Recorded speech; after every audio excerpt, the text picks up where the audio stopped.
wa sahlan na marhaba mpenzi mtazamaji, assalamu alaikum popote pale ulipo, hujambo na karibu kwenye taarifa hizi za Darubini ya Channel 1, ikiwa tumekuandalia taarifa chungu nzima. Hii leo macho yote ya Wakenya yalikuwa yameelekezwa katika mahakama ya upeo kufuatilia kesi ya kupinga matokeo ya uchaguzi mkuu. Ni yapi yaliyojiri hivi leo? Tumekuandalia taarifa hizo mtazamaji kwenye Darubini ya Channel 1, lakini kwanza kabisa hebu tupate vidokezo.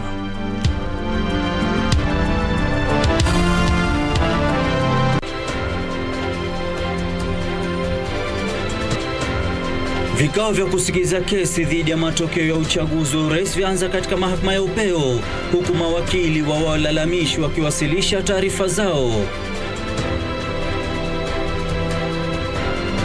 Rais Uhuru Kenyatta ajitokeza hadharani kwa mara ya kwanza tangu kukamilika kwa uchaguzi mkuu. Gharama ya maisha yafikia 8.5% mwezi Agosti kutoka 8.3% mwezi Julai kutokana na ongezeko la bei za bidhaa muhimu.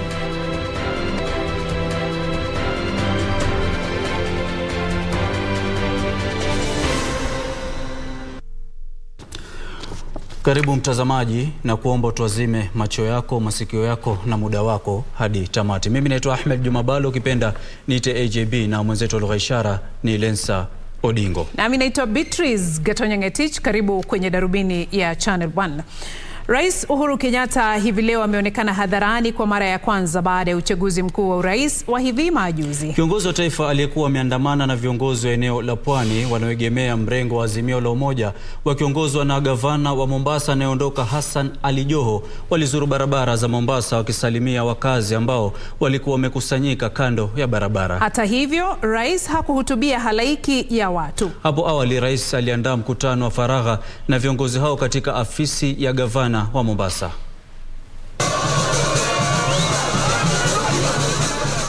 Rais Uhuru Kenyatta hajakuwa akionekana tangu kukamilika kwa kipindi cha kampeni. Kutokana na kimya chake, wito umekuwa ukitolewa wa yeye kukumbatia matokeo ya urais na kumpongeza naibu wake ambaye pia ni rais mteule Dr. William Ruto.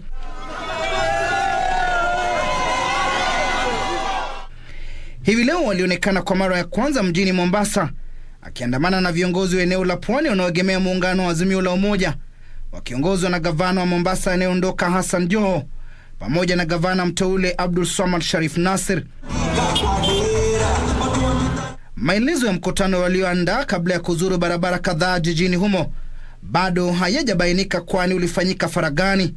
Viongozi wengine walioandamana nao ni pamoja na seneta wa Mombasa Mohamed Faki, mbunge mteule wa Mvita Mohamed Saud Mashele, mbunge wa Embakasi Mashariki Babu Owino, Bandi Twalip wa Jumvu na Isula Lesuda wa Samburu, mwakilishi wa kina mama kaunti ya Nairobi Esther Passaris, pamoja na aliyekuwa mwakilishi mwanamke wa kaunti ya Murang'a Sabina Chege. Timothy Kipnusu, Darubini.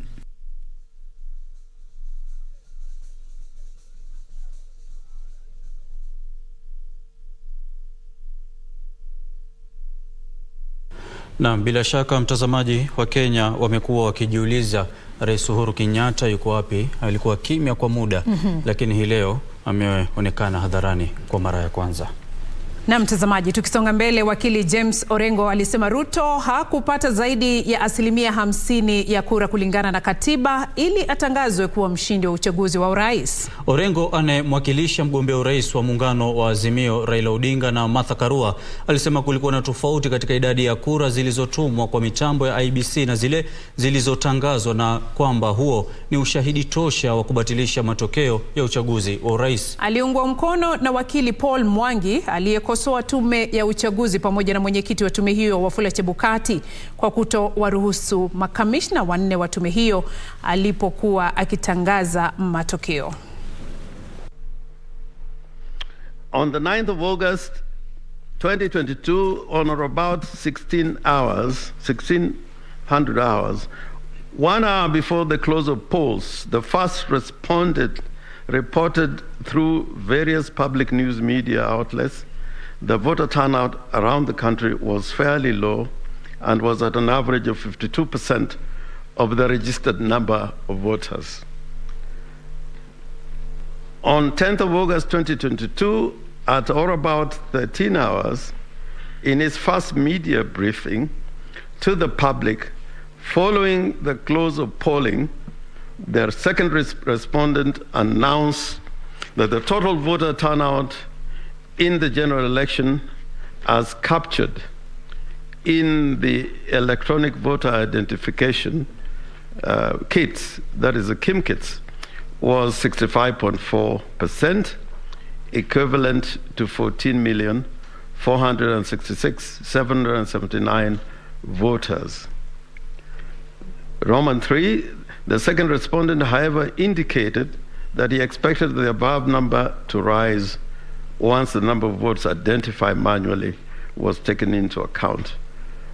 Contrary to the above declaration and reasonable legitimate expectation, the final voter turnout captured and declared in the final results of the presidential election in Form 3C is stated to be 213,137 votes, which is absurdly lower and not higher as anticipated. Notwithstanding a computation using addition of the valid votes in figures for the presidential elections, candidates in the aggregate results shows that the total number of valid votes is 14,213,000.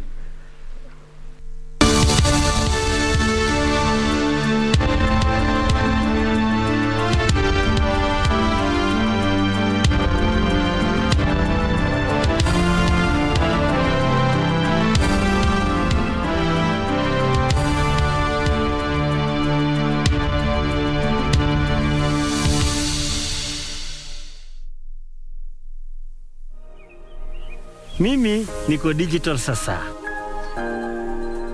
Nimepiga simu nikauza ng'ombe, sasa naweza lipia mtoto karo ya shule. Huyu sasa shule anasoma kompyuta. Na kama mtoto akigonjeka, napigia daktari simu. Huko hospitali nasaidika haraka. Through the Universal Service Fund, USF, the Communications Authority of Kenya, CA, facilitates the provision of diverse communication services to every part of the country so that no one is left behind. The Communications Authority of Kenya, opening your world.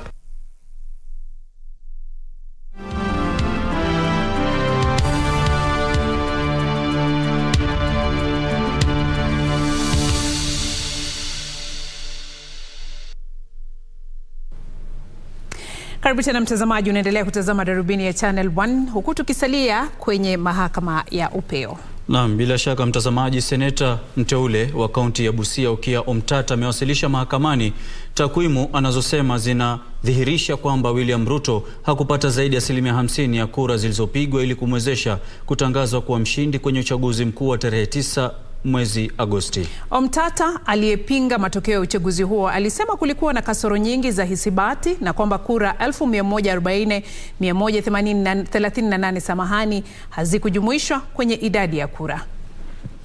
Members of the Honorable Court. Kinyume na walalamishi wengine kwenye rufaa hiyo, seneta mteule wa kaunti ya Busia Okiya Omtata aliamua kujiwakilisha mwenyewe mahakama ya juu. I will rely on the petition we filed jointly with the 3 others. Omtata alidai kulikuwa na makosa mengi ya hisabati wakati wa ujumlishaji wa kura za uchaguzi wa urais na kwamba hakuna mwaniaji alipata zaidi ya 50% ya kura zilizopigwa ili kustahili kutangazwa kuwa mshindi. In the scenario, no candidate acquires 50% plus 1 vote. You get that William Ruto gets 49.999692402%. So Raila gets 48.372118662. Omtata alisema kulikuwa na tofauti kati ya kura zilizokubalika na kura ambazo kila mwaniaji alidaiwa kuzoa, akisisitiza hayo hayakuwa makosa ya kawaida. It is a situation whereby somebody has left a trail that they were working backwards from a certain figure which they had, and they were working backwards, and so they began to get that. Kwenye mawasilisho yake, Omtata alihoji ni kwa nini baadhi ya vifaa vya KIMS viliendelea kuwasilisha matokeo licha ya muda wa kupiga kura kukamilika.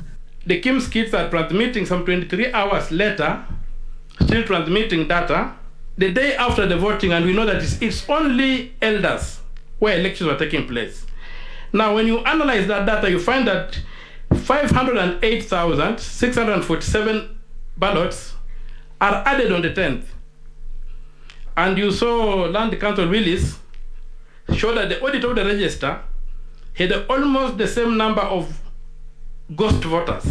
Anaitaka mahakama ya juu kuamuru kwamba asilimia ya kura ambazo kila mwaniaji alidaiwa kupata haikuwa sahihi na kwamba fomu 34C ni stakabadhi bandia. Nancy Kware, Darubini.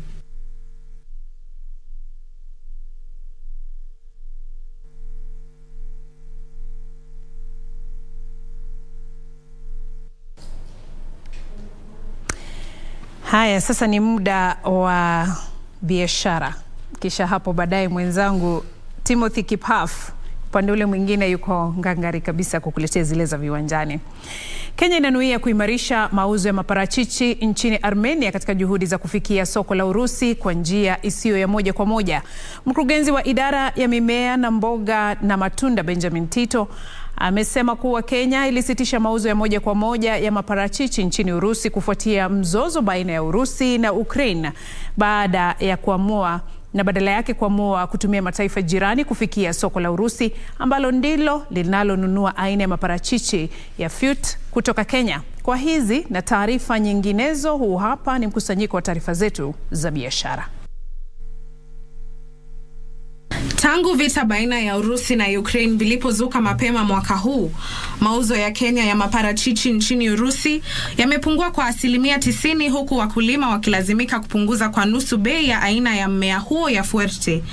Idara ya mimea ya mboga na matunda sasa inasema kuwa Kenya ilikomesha uuzaji wa moja kwa moja wa maparachichi nchini Urusi kutokana na vita hivyo pamoja na vikwazo vya kibiashara dhidi ya Urusi na badala yake kuyauza kwa njia isiyo ya moja kwa moja kupitia mataifa jirani. Armenia inachukuliwa kuwa mojawapo za nchi zinazoweza kuwa na kiungo cha kufikia soko la Urusi. Wakati huo huo, kampuni ya benki ya Kigali imetangaza ongezeko la 24.5% la mapato hadi shilingi bilioni 3.3 katika kipindi cha miezi 6 ya kwanza mwaka huu kutokana na kuongezwa kwa mapato ya kutekeleza biashara kufuatia kuimarika kwa shughuli za kiuchumi baada ya janga la COVID-19. Kiwango cha mikopo kiliongezeka kwa 10.6 hadi shilingi bilioni 116.5 huku benki hiyo ikikusanya mapato ya riba ya shilingi bilioni 10.63. What we all want to see is further consolidation, to have larger banks that can really support the transformation of the country. So at a macro level is something that we welcome. We've seen in the past large deals that us only, Bank of Kigali, could not take on. So we'll be happy in the future to have better capitalized banks so we can share the risks with these banks. Na hatimaye, kampuni ya bima ya Old Mutual imepata hasara ya shilingi milioni 375 kabla ya kutozwa ushuru katika kipindi cha miezi 6 ya kwanza ya mwaka huu, ikilinganishwa na faida ya shilingi milioni 552 kabla ya kutozwa ushuru katika kipindi sawa na hicho mwaka uliopita. Hali hiyo imetokana na ongezeko la viwango vya mfumuko wa bei duniani, huku benki kuu zikikaza kanuni kuhusu pesa kutokana na mzozo wa Urusi na Ukraine na ongezeko la bei za mafuta duniani. We have had very good top line growth in all our markets. We have grown faster than the average market performance. However, this has been impacted by the global market conditions, leading to inflation and currency, the depreciation of our local currencies across the East African markets. Mapato kutokana na uwekezaji yalipungua kwa 34% kutokana na ongezeko la viwango vya riba vilivyoathiri thamani ya hisa na bondi katika biashara hiyo. Ndusamo Kami, Darubini.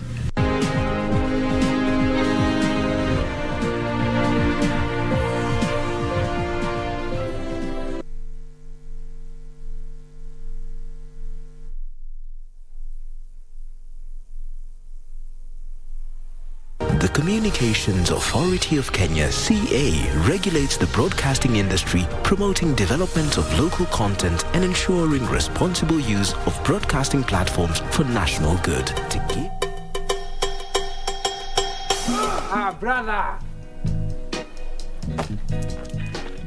Nick is more trustworthy than Kathy. I would even put Kathy and trustworthy in the same sentence. Kathy seems to have some kind of sentimental attachment to J&J. I come here often than you do. Kufanya nini? I work closely with Glenn. Oh, okay. Glenn, yeah. The Communications Authority of Kenya, opening your world.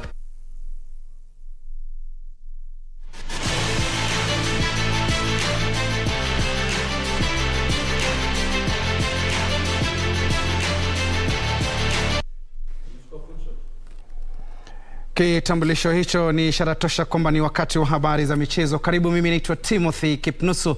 Nangoananga na taarifa kwamba bingwa wa michezo ya Jumuiya ya Madola Ferdinand Omanyala alitumia muda wa sekunde 10.18 kumaliza wa pili katika makala ya mwaka huu ya mbio za Lausanne nchini Uswizi. Marvin Brassi wa Marekani aliibuka mshindi sekunde 0.1 mbele Omanyala ambaye alikuwa akishiriki katika mashindano ya mara ya kwanza tangu ashinde dhahabu ya michezo ya Jumuiya ya Madola. Mwanariadha huyo anayeshikilia rekodi ya Afrika sasa anaelekeza macho yake kwa mashindano ya mwaka huu ya ISTAF mjini Berlin, Ujerumani, ambayo yanatarajiwa kuandaliwa tarehe 4 Septemba kabla ya kumaliza msimu wake nchini Croatia kwenye mashindano ya makumbusho ya Boris Hanskovic. Kwingineko, Mkenya Brenda Chebet na Sela Busienei walimaliza wa pili na tatu mtawalia katika mbio za mita 3000 za Palio City nchini Italia. Nozomi Tanaka wa Japan aliibuka mshindi baada ya kutumia muda wa dakika 8 sekunde 41.93. Collins Kipruto alimaliza wa tatu katika mbio za mita 800 za wanaume.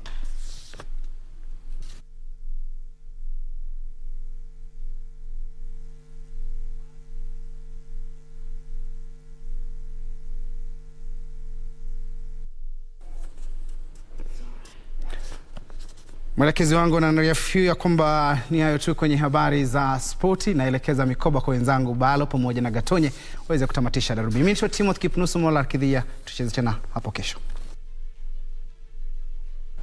Namuona Kipnusu bado alikuwa na mengi. Alikuwa na mengi, lakini leo muda umetupatia kisogo. Hatuna mengi, lakini mtazamaji, kutaka kujua mengi kuhusiana na yaliyojiri katika mahakama ya upeo hii leo, tunakuomba tegea taarifa zetu za mwendo wa saa 3 kwa lugha ya Kimombo.